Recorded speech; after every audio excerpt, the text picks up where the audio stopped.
பூகாஸ்பியர் கண்டிப்பாக இதை பற்றி நிறைய பேர் கேள்விப்பட்டிருப்பீங்க. இன்ஸ்டாகிராம் ரீல்ஸ்லேயோ யூடியூப் ஷார்ட்ஸ்லேயோ.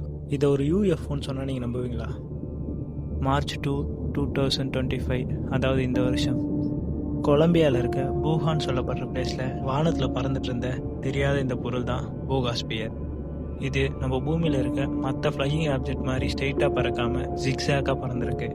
இப்படி பறந்து போய் ஒரு டிரான்ஸ்ஃபார்மரில் இடித்து ஒரு மலையில் போய் கீழே விழுந்திருக்கு. அதை சயின்டிஸ்ட் எடுத்து ரிசர்ச்சும் பண்ணியிருக்காங்க. அந்த ஸ்பியரை ரிசர்ச் பண்ண சயின்டிஸ்ட் இது நம்ம பூமியை சேர்ந்தது இல்லைன்னு சொல்லியிருக்காங்க. அந்த ஸ்பியரை உருவாக்கியிருக்க மெட்டலும் அதில் இருக்க சிப்பும் அதில் எழுதியிருக்க லாங்குவேஜும் பூமிக்கு சம்மந்தமே இல்லாத ஒன்றா இருக்குது.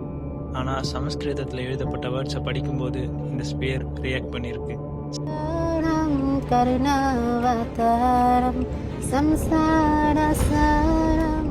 சமஸ்கிருதம் வேர்ட்ஸை படிக்கும்போது அந்த ஸ்பியரோட டெம்பரேச்சர் இன்க்ரீஸ் ஆகிருக்கு. அதில் மேக்னெட்டிக் ஃபீல்டும் க்ரியேட் ஆகிருக்கு. அந்த ஸ்பியரில் இருந்த லைட்ஸ்லாம் க்ளோ ஆகிருக்கு.